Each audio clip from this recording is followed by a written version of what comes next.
जय हिंद दोस्तों, मेरा नाम है वेदश्री त्रिवेदी और हम लोग इस समय पढ़ रहे हैं फाइनेंशियल मैनेजमेंट। इसमें आज से हम लोग एक नया चैप्टर स्टार्ट करने वाले हैं जिसका नाम है cash management and cash budget. Examination के पॉइंट ऑफ व्यू से ये बहुत ही इंपॉर्टेंट चैप्टर है। पिछले किसी भी वर्ष का आप अनसॉल्व पेपर उठा के देख लीजिए, आपको कैश बजट से रिलेटेड क्वेश्चन फाइनेंशियल मैनेजमेंट में मिल ही जाएगा।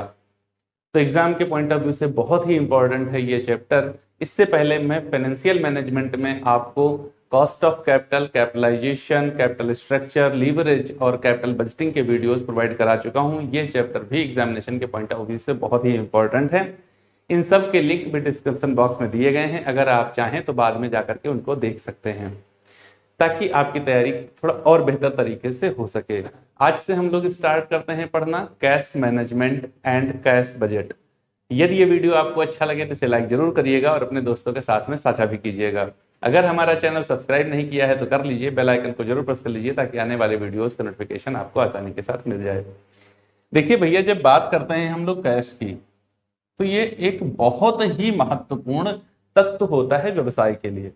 इसके अभाव में व्यवसाय का संचालन नहीं किया जा सकता, किसी भी कंडीशन में नहीं किया जा सकता। तो बात जब कैश की करी जाती है तो ये वह सबसे महत्वपूर्ण तत्व है जिसके अभाव में व्यवसाय का संचालन सिर्फ एक स्वप्न की भांति है कि हाँ, स्वप्न देख सकते हैं लेकिन वो क्रियान्वित कभी नहीं किया जा सकता, उसको एक वास्तविक प्रारूप कभी नहीं दिया जा सकता अगर कैश का अभाव है व्यवसाय में तो। लेकिन एक तरफ हम देख रहे हैं कि इसके अभाव में व्यवसाय नहीं चल सकता, अभाव में व्यवसाय इसके नहीं चल सकता, तो क्या करें? इकट्ठा कर ले, कस के स्टोर कर ले, इसको कस के अपने पास में स्टोर कर ले। क्या स्टोर करने से भी काम थोड़े चलने वाला है? जीवित रहने के लिए ऑक्सीजन की बहुत आवश्यकता है, तो इसका मतलब क्या है कि ऑक्सीजन सिलेंडर बांध ले, लेकर के चले, जहां जहां जाए उसको भी साथ में लेकर जाए कि खूब ऑक्सीजन अंदर भरती जाए ताकि बहुत बढ़िया जीवन हमारा चलता रहेगा। हाँ, जीवित रहने के लिए भोजन की आवश्यकता है, तो क्या करें? एकदम ठूस ठूस के अंदर भर ले, एकदम जितना खा पाए उतना खा ले, फिर जीवन अच्छा हो जाएगा। हर एक वस्तु एक निश्चित मात्रा में ही चाहिए होती है, उससे कम होगी तो भी परेशानी होगी और उससे अधिक हो जाएगी तो फिर बहुत परेशानी हो जाएगी। इस वजह से ना तो हमको ज्यादा चाहिए ना तो कम चाहिए। व्यवसाय के दृष्टिकोण से जब कैश की बात की जाए तो हमेशा इसकी वैल्यू हमें ऑप्टिमम चाहिए, अर्थात व्यवसाय के लिए जितना रिक्वायर्ड हो उतना चाहिए। अब व्यवसाय के लिए कितना कैश रिक्वायर्ड है यह जानना हमारे लिए परम आवश्यक हो गया। क्यों? क्योंकि अभी मैंने कहा ना तो मुझे कम चाहिए ना तो मुझे ज्यादा चाहिए। तो हम कैसे जाने ये कि क्या हमारे लिए इतना हो जाएगा तो कम हो जाएगा, इतना हो जाएगा तो ज्यादा हो जाएगा, और इतना है तो पर्याप्त है? तो वो पर्याप्त स्तर हम जानेंगे कैसे?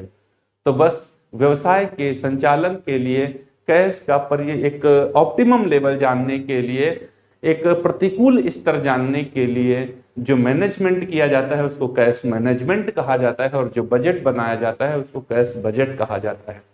बजट एक्चुअली कुछ नहीं होता है, आय और व्यय के संदर्भ में एक अनुमान लगाया जाता है और उस अनुमान को जब संख्यात्मक रूप देते हुए लिखा जाता है तो वो बजट बन जाता है। सिर्फ अनुमान है तो अनुमान है, जब उसकी राइटिंग कर दी जाती है संख्याओं के माध्यम से समझने योग्य बनाने के लिए तो वो बजट हो जाता है।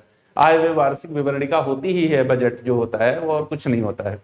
तो कैश के संदर्भ में हमें कितना कैश में एक्सपेंस करना है और कितना कैश में रिसीव करना है, इसका जब एक अनुमान लगाया जाता है और उसको संख्याओं में व्यक्त किया जाता है तो वही कैश बजट बन जाता है। अब बात आती है कि कैसे अनुमान लगाएं व्यवसाय के लिए। तो देखिए, ये बिजनेस टू बिजनेस प्रेफर करेगा कि कितना कैश हमको रखना चाहिए। मान लो कोई व्यवसायी ऐसा है जिसका जो टाइम पीरियड है प्रोडक्शन का वो बहुत ही शॉर्ट है, बहुत कम समय में वो उत्पादन करता है और उत्पादन के बाद में तुरंत वो उसका माल फिनिश गुड्स में बदल जाता है और तुरंत उसको बेच देता है।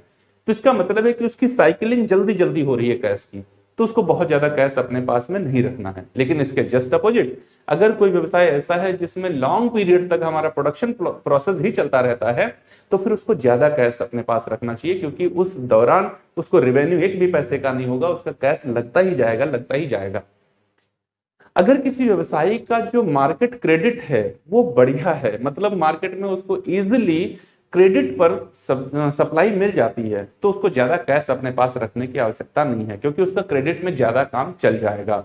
अब अगर क्रेडिट में ज्यादा काम चल रहा है हमारा, तो कैश हमारे पास हो या ना हो इसका कोई इफेक्ट नहीं पड़ेगा व्यवसायी के पास।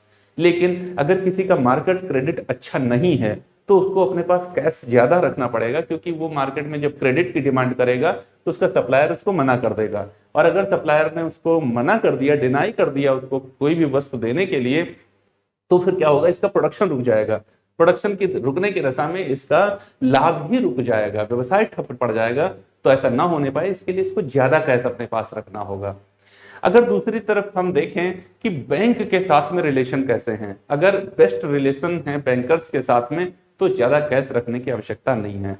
अगर आपको आवश्यकता होती तो बैंक में आप ओवरड्राफ्ट करा सकते हैं, और बैंक आपको इजीली ये कर देता है। अगर बैंक इजीली कर देता है तो आपको कैश ज्यादा रखने की आवश्यकता नहीं है। जब कभी भी आपको जरूरत पड़ेगी तो आप बैंक से इजीली वो पैसा ले सकेंगे और बाद में आप उसको रिटर्न कर देंगे। लेकिन इसके जस्ट अपोजिट, अगर बैंक के साथ आपके रिलेशन अच्छे नहीं हैं, आपको ओवरड्राफ्ट की फैसिलिटी नहीं मिल पाती है, तो फिर इस कंडीशन में आपको कैश रखना ही पड़ेगा। अगर कैश नहीं रखते हैं तो आपकी सप्लाई फिर से बंद हो जाएगी। तो इन चीजों को ध्यान रखना पड़ेगा। मार्केट में आपकी गुडविल कैसी है, इस चीज पर भी कैश कितना रखना चाहिए हमें ये निर्धारित करता है। अगर मार्केट में आपकी साख बहुत अच्छी है तो फिर आपकी क्रेडिट भी साख के साथ साथ ही अच्छी हो जाती है। ओके, मैं यहाँ पर गुडविल की बात कर रहा हूं, वैसे साख का मतलब क्रेडिट भी होता है, लेकिन अगर मार्केट में आपकी गुडविल बहुत अच्छी है, मतलब पेमेंट करने की जो कैपेसिटी है आपकी वो बहुत अच्छी है, जिससे भी आपने उधार लिया तो उसको जितना टाइम पीरियड के लिए आपने लिया था उतने टाइम पीरियड में ही आपने उसको पेमेंट कर दिया है, डिफॉल्टर नहीं है आप, तो ऐसा करने से मार्केट में आपकी क्रेडिट बढ़ जाती है। अगर मार्केट में क्रेडिट आपकी अच्छी चल रही है तो फिर आपका सप्लायर आपको क्रेडिट में माल दे देगा, और ऐसे सिचुएशन में आपको ज्यादा कैश अपने पास रखने की आवश्यकता नहीं होती है। लेकिन इसके जस्ट अपोजिट, अगर मार्केट की में गुडविल आपकी अच्छी नहीं है, जो कि टाइम पीरियड होती है, एकदम से मार्केट में आएंगे नए नए तो डायरेक्ट आपकी गुडविल नहीं बन जाएगी। तो ये दूसरा फैक्ट हो गया ये। अगर शुरुआती दिनों में हम आ रहे हैं, इनिशियल पीरियड हमारा चल रहा है बिजनेस का, तो इस कंडीशन में हमको ज्यादा कैश रखना पड़ता है। लेकिन लॉन्ग पीरियड में अगर हम थोड़ा आगे बढ़ गए हैं व्यवसाय में तो वहां आपने अपनी गुडविल मेंटेन कर ली होगी, और इस कंडीशन में आपको कम कैश रख करके भी आप अपना काम चला सकते हैं। तो देखिए, business to business, condition to condition ये प्रेफर करता है कि कितना कैश हमको रखना चाहिए। कैश रखना क्यों चाहिए? देखिए, अगर कैश आप पर्याप्त मात्रा में रखते हो या कैश बजट बनाते हो, कैश मैनेजमेंट करते हो, तो इसके फायदे क्या होंगे? फिर दूसरे नंबर पर आते हैं। सबसे बढ़िया फायदा ये होगा कि कैश आपके पास में वेस्ट नहीं होने पाएगा। Cash non revenue current assets है। कैश कोई रिवेन्यू नहीं देता, ये कैश जो है ये नो रिवेन्यू है, करंट एसेट्स। कैश से 1 रुपए का रिवेन्यू नहीं आता। जब तक कैश आपकी जेब में पड़ा रहेगा 1 पैसे का रिवेन्यू नहीं देगा। और कैश का मतलब ही है कि आपकी जेब में पड़ा हुआ है। अगर उसको कहीं आपने विनियोग कर दिया है, वो कैपिटल बन गई है। रिवेन्यू तभी आएगा जब आप विनियोग करेंगे, और विनियोग करेंगे तो वो इन्वेस्टमेंट बन जाएगा, कैपिटल बन जाएगा, कैश नहीं रह जाएगा। कैश का मतलब है जब तक वो आपकी जेब में पड़ा हुआ है तब तक वो कैश है। तो cash no revenue current assets. तो इसको ज्यादा नहीं रख सकते अपने पास आप, इसको ऑप्टिमम रखना है। कैसा रखना है? ऑप्टिमम रखना है। तो इसको ऑप्टिमम रखने के लिए हमको कैश मैनेजमेंट और कैश बजट बनाने की आवश्यकता है, ताकि इसको ऑप्टिमम लेवल में रख सके, न ज्यादा होने पाए न कम होने पाए। अपनी गुडविल को बनाए रखने और बचाए रखने के लिए आपको कैश बजट और कैश मैनेजमेंट करना अनिवार्य है। अगर देखिए, गुडविल बनती कैसे है? गुडविल मार्केट में कैसे बनती है? जब सप्लायर आपको सप्लाई देता है, उसका पेमेंट करने में आप कितना टाइम ले लेते हो? अगर जल्दी जल्दी आप पेमेंट कर रहे हो, आपकी गुडविल अच्छी है। आपके एम्प्लॉइज जो आपके लिए काम कर रहे हैं, उनका पेमेंट आप बेहतर कर रहे हो, आपकी गुडविल अच्छी है। इन्हीं सारी चीजों से तो गुडविल बनती है। और ये सब कर कब पाओगे? जब आपके पास में ऑप्टिमम कैश होगा, तब कर पाओगे, नहीं तो कर ही नहीं सकते हो। तो दूसरा फायदा इसका होगा कि आपकी गुडविल बनी रहेगी। पहला क्या होगा कि आप सारे पेमेंट्स इजीली कर पाओगे। तीसरा इसका बेनिफिट होगा कि आप ये जान पाओगे कि किसी समय विशेष में हमें किसको कितना पेमेंट करना है और किन किन लोगों से कितना पेमेंट हमें प्राप्त करना है। अदरवाइज अगर आप इसकी अकाउंटिंग नहीं करते हो कैश के संदर्भ में, तो आप ये कैसे जान पाओगे कि कितने लोगों को हमें कितना देना है और किस समय में हमें कितने लोगों से कितना लेना है। तो ये आप तभी जान सकते हो जब आप कैश मैनेजमेंट या फिर कैश बजट कर रहे हो। तो ये सारी कंडीशंस होती हैं जिनके कारण हमें कैश मैनेजमेंट या कैश बजट बनाने की आवश्यकता व्यवसाय के लिए रहती है। अगर नहीं बनाते हैं तो इन कार्यों को नहीं कर सकते। और बिजनेस में तो कहते हैं आगे लिख और पीछे दे, भूल पड़े पुस्तक से ले। मतलब आप हर एक तथ्य के संदर्भ में प्लानिंग करते ही करते हैं, तभी आप कार्य कर सकते हैं। बिना प्लानिंग के कोई कार्य ही नहीं किया जा सकता। जैसे मैंने यहां पर आपको बताया, no revenue current assets, cash आप ज्यादा नहीं रख सकते हो, क्योंकि आपके पास पैसा आया कहां से। मैं बात कर रहा हूं कंपनीज की। हम लोग जितना जो कुछ पढ़ रहे हैं सब कंपनीज के बारे में पढ़ रहे हैं। सोल ट्रेडिंग हम नहीं पढ़ रहे हैं, पार्टनरशिप फर्म हम नहीं पढ़ रहे हैं, क्योंकि वहां पर हम ही होते हैं। ओके, तो हमारा प्रॉफिट हो या लॉस हो, क्या करना भाई। अगर मेरा प्रॉफिट या मेरा लॉस हो रहा है तो इससे समाज को क्या करना, कोई फर्क पड़ता है उसको। ये मुझे अकेले झेलना पड़ेगा, ये मेरा ओन रिस्क है, ये किसी को और नहीं जाएगा। लेकिन अगर मैं सामाजिक प्लेटफॉर्म पर कोई काम कर रहा हूं और उससे समाज को भी, समाज उससे जुड़ा हुआ है, तब फिर फर्क पड़ता है हर एक बात पर।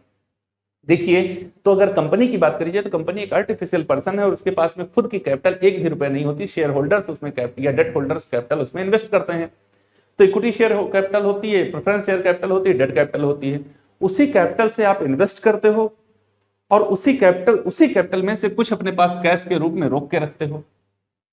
इन सभी, चाहे डेट होल्डर हो, चाहे इक्विटी हो, चाहे प्रेफरेंस हो, इन सबको रिटर्न देना होता है। तो कुल मिलाकर जितना उनसे ओवरऑल आपने लिया है, मान लो आपने 5 करोड़ रुपया लिया हुआ है, ओके, तो आपको रिटर्न कितने पर देना पड़ेगा, 5 करोड़ पर देना पड़ेगा। कितने पर देना पड़ेगा, 5 करोड़ पर देना पड़ेगा। जबकि मार्केट में आपने केवल 4 करोड़ रुपए ही इन्वेस्ट किए हैं। मार्केट में आपने कितना इन्वेस्ट किया, 4 करोड़ इन्वेस्ट किया। तो देखो रिटर्न आएगा कितने से, इतने से रिटर्न आएगा, और रिटर्न जाएगा कितने पर, इतने पर रिटर्न जाएगा। तो ये जो 1 करोड़ रुपए का रिटर्न है, ये आप कहां से लाओगे। इसका मतलब है कि आपको यहीं से इतना कमाना पड़ेगा कि यहां का रिटर्न हम दे पाए। ओके, और अगर मान लो ये 1 करोड़ रुपया आप यूज कर पाए बीच में, कहीं बीच में इसको आप यूज कर पाए, तब तो ठीक है, आपका काम हो जाएगा। लेकिन अगर ये कहीं आपके पास ब्लॉक ही पड़ा रहा तो प्रॉब्लम आएगी कि नहीं आएगी। तो ये प्रॉब्लम ना आने पाए तो क्या जरूरी है कि कैश बजट बनाया जाए, कैश मैनेजमेंट किया जाए। कहा 1 करोड़ का है रोकेंगे, हम ये जाने कि हमको कितना रोकना है, कितना पेमेंट हमको करना है, तो उसके आधार पर ही रोकें, उससे ज्यादा ना रोकें। बस इन्हीं चीजों के लिए हमें करना होता है कैश मैनेजमेंट और बनाना होता है कैश बजट। तो हम लोग अपने अगले वीडियो में ये देखेंगे कि कैश मैनेजमेंट कैसे किया जाता है, और उसके अगले वीडियो में हम ये देखेंगे कि कैश बजट कैसे बनाया जाता है और कौन कौन से उसके मेथड्स होते हैं। उम्मीद है ये वीडियो आपको पसंद आया होगा और आप कैश बजट क्यों बनाया जाता है उसका ओवरव्यू आप जान सके होंगे। यदि वीडियो अच्छा लगा है तो इसे लाइक करें, अपने दोस्तों के साथ में साझा करें। हमारा चैनल सब्सक्राइब नहीं किया है तो कर लीजिए, बेल आइकन को जरूर प्रेस कर लीजिए ताकि आने वाले वीडियोस का नोटिफिकेशन आपको आसानी के साथ मिल सके। हम लोग मिलते हैं अपने अगले वीडियो में और वहां देखेंगे कैश मैनेजमेंट कैसे किया जाता है।